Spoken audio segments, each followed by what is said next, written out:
राधे राधे महाराज जी। महाराज जी, मैं एक private company में नौकरी करता हूँ, पर घर आने में 3-4 महीने लग जाते हैं, छुट्टी नहीं मिलती। तो फिर जो पहले से मरे हुए हैं उनको उधर जाके बोलता हूँ कि वो मर गया, ये मर गई। मतलब जैसे दादी फूफा कोई मर चुका है, तो आज मेरा फूफा मर गया, आज मेरी दादी मर गई, तो फिर छुट्टी मिल जाती है। तो मतलब ऐसा तो सही बात है, कोई झूठी तो है नहीं। नहीं, अभी अभी मरी है तो 3-4 बार मार देते हैं एक को। मतलब फूफा, मतलब हर तीसरे चौथे महीने में एक बार तो। नहीं नहीं, वैसे झूठ बोल के नहीं तो सत्य में भी तो छुट्टी मिलती होगी, बट वो इतनी सहजता से नहीं मिलती जितना मतलब। सच बोलने से छुट्टी नहीं मिलती। सत्य बोलने से तो माया से छुट्टी मिल जाती है यार, तुम कहते हो। फैक्ट्री में छुट्टी नहीं मिलती। अब हम तो कभी फैक्ट्री गए नहीं तो हमको तो ज्ञान है नहीं, लेकिन हम ये कहते हैं कि झूठ बोलना अच्छा नहीं है। बोले ना तो कहेंगे जाओ जाओ फटाफट चले जाओ, छुट्टी दे दो, तुरंत मिल जाएगी, तुरंत। सच बोल दे, नई जगह नहीं आ रहा, वृंदावन नहीं जा रहा, तुरंत मिल जाएगी। तो बोल दे जाओ जाओ चले जाओ चले। महाराज जी हर 1.5 महीने में अगर बोले वृंदावन जाते तो बिल्कुल ही नहीं। आज भी आपसे मिलने के लिए आज झूठ बोला। आज भी मैं झूठ बोल के आऊँ।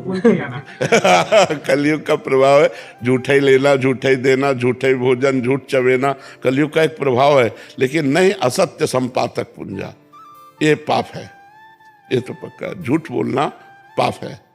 साच बराबर तप नहीं, झूठ बराबर पाप।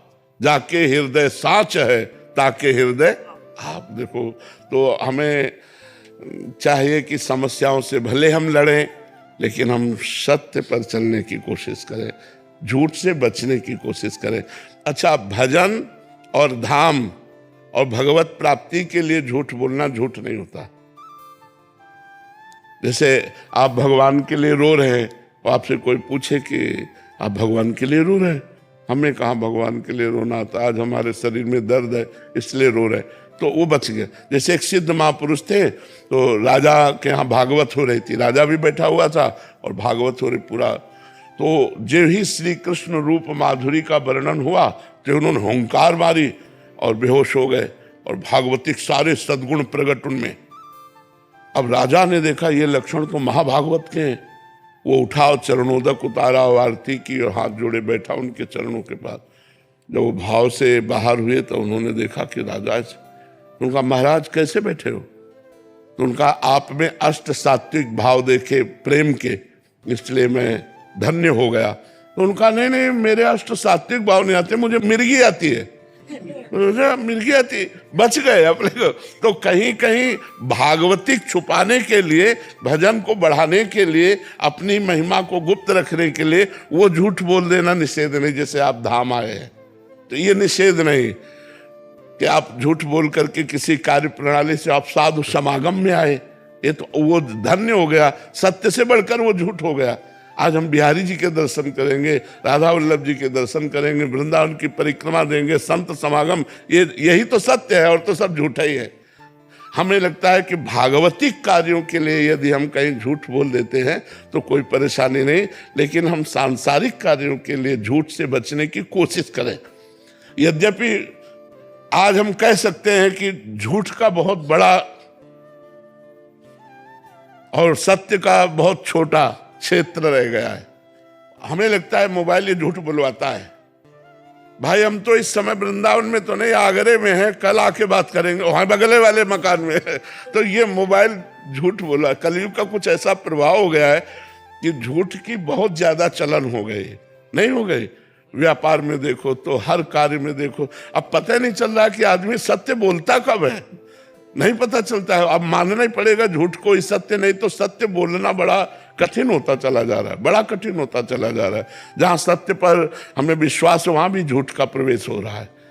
तो हमें लगता है बचना चाहिए, हम लोगों को झूठ से ज्यादातर बचने की कोशिश करना चाहिए। जी, आजकल तो इंटरनेट मीडिया आदि पे भी एआई का जब से ये ट्रेंड आया महाराज जी ऐसी भी हो जाता है कि ऐसा लगता है कि सच में ऐसा हुआ है, क्योंकि इतना ज्यादा वो भी एक झूठ का मतलब। कैसे आप काफी जगह ऐसा आपकी वॉइस को चेंज करके आप किसी का घड़ी का प्रचार कर रहे हो कि ये घड़ी बहुत अच्छी है, ऐसा टाइम देती है, आपका समय सही हो जाएगा। महाराज जैसे कल आपका चल रहा था, महाराज जी 3 दिन से हॉस्पिटल में भर्ती है, समाचार वाले चला रहे थे, मीडिया वालों ने चला दिया। ये 3 दिन से महाराज जी हॉस्पिटल, 3 दिन से हम बड़ी जोर से एकांतिक कर रहे हैं। तो एकांतिक भी तो देख लेना चाहिए कि आज का एकांतिक पड़ा हुआ है, तो आप सब महाराज श्री, सत्य को झूठ और झूठ को सत्य, वो इस पे ऐसा लगेगा कि ये पुराना होगा, ये असली को ऐसा लग रहा है कि नकली है और नकली को ऐसा लग रहा है असली है। महाराज जी, मैं श्री जी की कृपा से नाम जप करने का भी प्रयास कर रहा हूँ, नशा भी छूट गया है, लेकिन किसी विपरीत शरीरधारी को देख के मन में गंदे ख्याल आ जाते हैं महाराज जी। चूंकि हमारा पूर्वाभ्यास है, जन्म जन्मांतरों से हमारा अभ्यास है, तो ऐसा है। लेकिन अगर हमारी बहन हमारे पास बैठी हो तो क्या, हमारी बहन हमारे पास बैठी हो तो हमारे ख्याल गंदे होंगे? तो फिर हमको ऐसा ही मानना चाहिए कि पाणी ग्रहण की हुई पत्नी के सिवा ये सब हमारी बहनें हैं, हमको गंदे ख्याल नहीं करने चाहिए। अगर गंदे ख्याल करेंगे तो क्रियाओं में भी गंदगी आ जाएगी, फिर हमारा पतन हो जाएगा, ठीक नहीं है। भजन नहीं पच रहा, जैसे कभी मतलब 50,000 नाम जब किया, हाँ। मैं फोन करके किसी को बता ही देता हूँ, मैं कितना सोचता हूँ आज ना बताऊँ किसी को, लेकिन मुंह से निकल जाता है आज मैंने 50,000 अभी भी संख्या लिखी थी। नहीं उसे छुपाओ, उसे छुपाओ तभी तो विकार नष्ट होंगे। भजन को छुपाओगे तो अंदर अंदर विकार को नष्ट कर देगा। ये तो जरूर ध्यान रखना पड़ा है, माता बहनों की तरफ गंदी दृष्टि और गंदे आचरण ये कभी परमार्थ में चलने नहीं देते। तो अगर इनसे बचोगे तभी आगे बढ़ पाओगे, अगर बार बार ऐसी गंदी दृष्टि रखोगे तो ठीक नहीं रहेगा। अपने पाणी ग्रहण की हुई पत्नी के अलावा अन्य किसी माता बहनों की तरफ गंदी दृष्टि नहीं रखने। अगर हो भी जाए तो प्रणाम कर ले मन से, जैसे मन से हुआ ना, तो मन से हम प्रणाम कर ले तो बच गए उससे। जो भी सेवा मिली है उसे भगवान की पूजा मानकर यदि हम करें तो संसार के कार्य करते हुए भी भगवान को हम प्रसन्न कर सकते हैं। केवल भगवान की पूजा माने, और पूजा में अधर्म नहीं होता, असत्य नहीं होता। यदि हम सत्य और धर्म से जो हमारी राष्ट्रीय व्यवस्था है उसके अनुसार हम अपने पद का पालन करें तो यही भगवान की पूजा हो जाएगी, और इसी से भगवान प्रसन्न हो जाएंगे। जैसे अर्जुन जी कहते हैं मैं युद्ध नहीं करूंगा, मैं भजन करूंगा संन्यास लेकर, भगवान मना कर देते हैं। तो जो पद मिला है उसके अनुसार यदि हम अपने कर्तव्य का पालन करते हैं तो हम भगवान की पूजा ही कर रहे हैं। अलग से अगरबत्ती ना भी लगाओ तो काम चलेगा, पर धर्म पूर्वक अपने पद का पालन करना ही सबसे बड़ी पूजा है भगवान की। महाराज जी, आज ब्रह्मचर्य कब, क्यों और कैसे शरद पूर्णिमा उपलक्ष्य पे इसका? मनुष्य जीवन का परम मूल, जैसे कोई महल बनता है, मकान बनता है, तो उसकी नींव मजबूत हो तो मकान बहुत अच्छा होता है। ऐसे हमारे सनातन धर्म में 4 आश्रम हैं। पहला है ब्रह्मचर्य, फिर है गृहस्थ, फिर है वानप्रस्थ, फिर है संन्यास आश्रम। 4 आश्रम है। तो जो आज हमारी नवयुवा पीढ़ी ब्रह्मचर्य के महत्व को न समझने के कारण बहुत सी परेशानियों से युक्त हो रहा, मानसिक और शारीरिक, और इससे मानसिक उलझनों से युक्त होने के कारण वो व्यसन और व्यभिचार प्रवृत्तियों में अधिक फंस रहा है।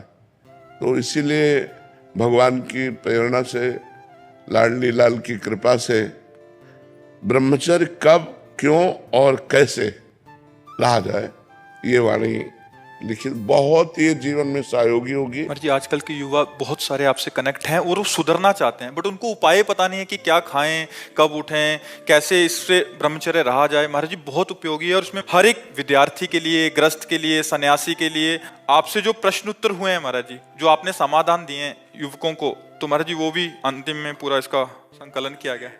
और जैसे प्रातः जागरण है, पवित्रता है, स्नान है, प्राणायाम है, सत्संग है, भोजन है, निद्रा है, कटी कौपीन है, व्यायाम है, इन सब का इसमें विस्तार से वर्णन किया गया है, जो ब्रह्मचर्य को पुष्ट करता है और लौकिक और पारलौकिक, आधुनिक और आध्यात्मिक दोनों उन्नतियों को प्रदान करता है। का एक प्रश्न था कि महाराज जी, आज के समय में बच्चों को किस प्रकार अपने कार्यों को करते हुए अच्छे और बुरे के बारे में आत्ममंथन करने की आदत डाली जाए? अभी आज ही हम बोले थे कि जैसे मकान की नींव मजबूत हो तो मकान कैसा भी बना लो सुरक्षित रहेगा। ऐसे ही हमारे सनातन धर्म में 4 आश्रम हैं। पहला आश्रम है ब्रह्मचर्य, दूसरा है गृहस्थ, तीसरा है वानप्रस्थ और चौथा है सन्यास। तो हमारे सनातन धर्म के इन आश्रमों की प्रथम नींव है ब्रह्मचर्य। यदि हमारे बच्चे व्यभिचार दोष से युक्त हो जाएंगे, व्यसन से युक्त हो जाएंगे, तो माता पिता की आज्ञा का पालन न करके वो हमारे राष्ट्र की उन्नति के योग्य न रह करके वो डिप्रेशन में चले जाएंगे, वो परेशान हो जाएंगे। आज हमारे नए बच्चे व्यसन में ज़्यादा फंस रहे हैं, व्यभिचार में ज़्यादा फंस रहे हैं। तो हमें चाहिए जैसे माता पिता को कि मित्र की तरह उनको बैठाल कर समझावें कि इसका भी एक समय है। अभी आपका समय विद्या अध्ययन के लिए है, अभी आप गलत आचरणों में मत जाएं। एक समय आएगा जब आपका पाणी ग्रहण होगा तो आप गृहस्थ धर्म का उपभोग कीजिए। लेकिन अभी जब बच्चे हो तो जैसे बहुत से बच्चे गलत आदतों में फंस रहे, हुक्का, ड्रग्स, बीड़ी, सिगरेट, गलत आचरणों में, तो हमें लगता है माता पिता को चाहिए कि मित्रवत बच्चों से व्यवहार करें। मित्रवत, ऐसा नहीं कि अगर गलत किया तो हम तुम्हें जैसे गुस्सा में बोल देते हैं, नहीं, ऐसा फिर वो आपसे छुपाएंगे और गलत करेंगे। हाँ, आप मित्रवत उनसे व्यवहार कीजिए और बैठकर बताइए कि आपके सदाचरण कैसे होने चाहिए, आपको कैसे उन्नति प्राप्त होगी। जब आपका दिमाग व्यभिचार में लग जाएगा, व्यसन में लग जाएगा, तो किस दिमाग से आप अध्ययन करेंगे, कैसे आप आगे बढ़ेंगे। तो हमें लगता है अपने बच्चों को ब्रह्मचर्य की शिक्षा, ये जो आज नए समाज में गर्लफ्रेंड बॉयफ्रेंड चला है, तो ये हमारे सनातन धर्म के खिलाफ है।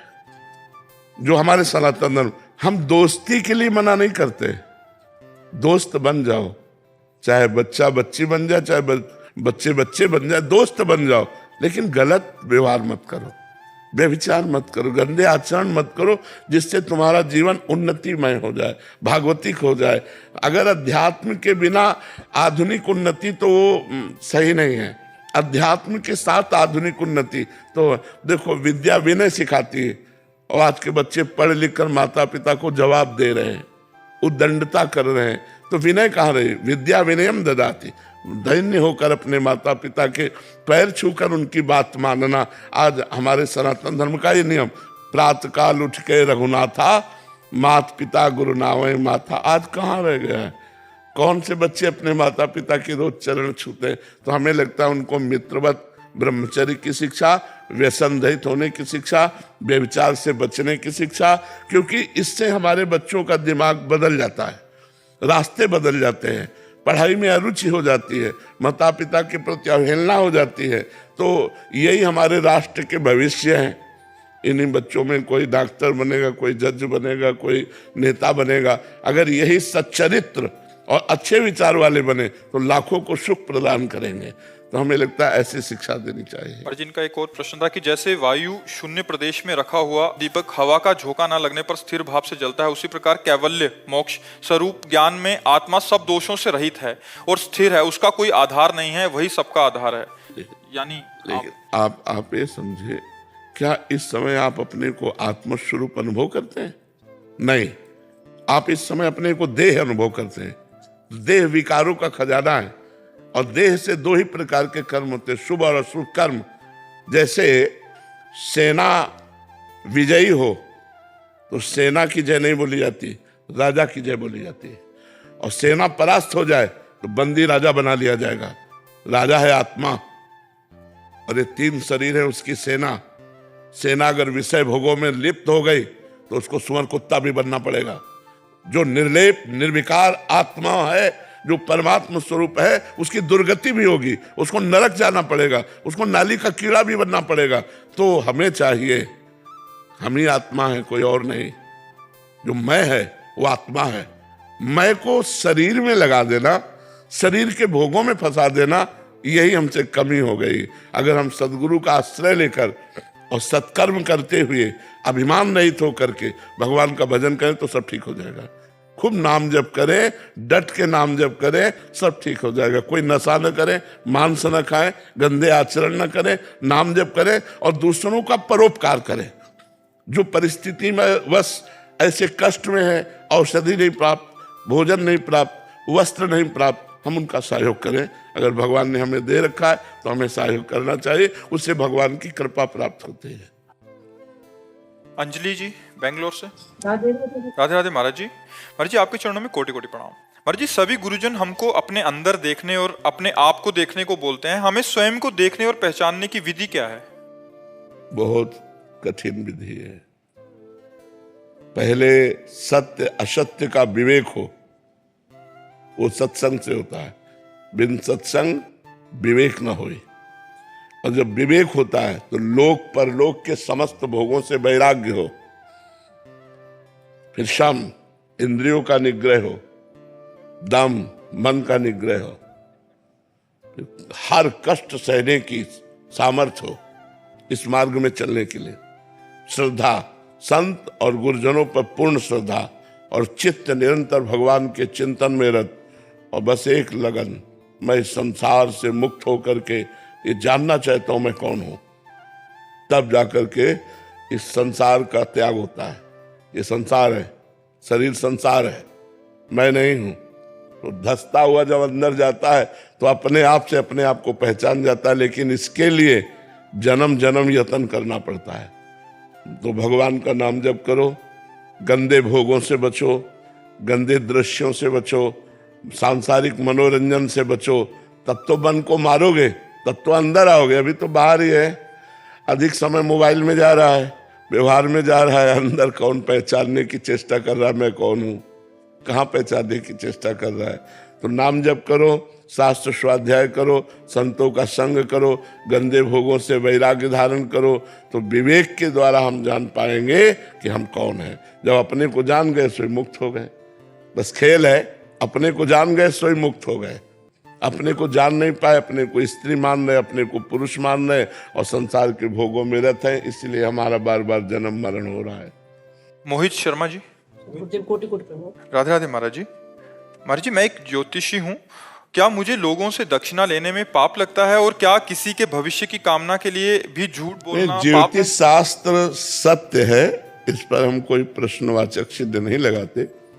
परीक्षित जी के जन्म होते ही ज्योतिष से यहाँ तक निकाल दिया था कि तक्षक सर्प काटेगा और तुम्हारी मृत्यु होगी। जन्म से लेकर मृत्यु तक ज्योतिष शास्त्र वर्णन करने में समर्थ है, पर ज्योतिष शास्त्र का सम्यक ज्ञान होना चाहिए। क्योंकि आपकी बात पर विश्वास मानकर कोई टेंशन में ना आ जाए, कोई संशय में ना हो जाए, कोई परेशान ना हो जाए। हमको चाहिए, हमें वो बातें बतानी चाहिए जिससे वो पॉजिटिव चिंतन करके अपने जीवन से लड़ सके। अगर हम नेगेटिव चिंतन वाली ज़्यादा बातें बता देंगे तो वो उसी में चिंतन करके परेशान हो सकता है। तो ज्योतिष शास्त्र का ज्ञान होना चाहिए। तो अगर हम झूठ ना बोले और हम नेगेटिव मानसिकता में ना डालें और ज्योतिष के अनुसार अगर हम वर्णन करते हैं, उसके बाद वो हमें दक्षिणा दे देता तो कोई पाप नहीं है। गुरुदेव, किसी के लिए मतलब कोई आदमी उससे भयभीत है तो उसको बचाने के लिए उसका झूठ बोल दिया जाए तो उसमें पाप लगता है क्या? झूठ से बच तो नहीं जाएगा, लेकिन हमको उपाय बताना चाहिए। नहीं, उपाय बताते हैं। जैसे किसी वो बता दिया किसी पंडित जी ने काल सर्प दोष है, तुम मरोगे, और वो मेरे पास लेके आए, हाँ तो वो भय निकालने के लिए ये बोल दे कि तेरा कुछ भी नहीं हो सकता, तू बिल्कुल सही है, तो ये कोई नहीं, ये तो सही बात, सपोर्ट। हम वही तो कह रहे हैं कि हर व्यक्ति के मन में पॉजिटिव विचार डालने चाहिए। काल सर्प दोष है, आप राधा राधा जपो, अगर नष्ट ना हो जाए तो मुझे बताना, परम सत्य नष्ट हो जाएगा, हर दोष नष्ट हो जाएगा।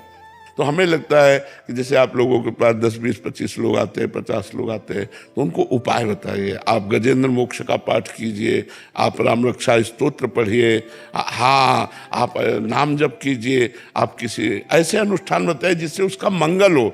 उसको भयभीत न कीजिए, भय वाली बातें हटा दीजिए, और जो ज्योतिष का तुम्हें ज्ञान है उसके अनुसार बताइए।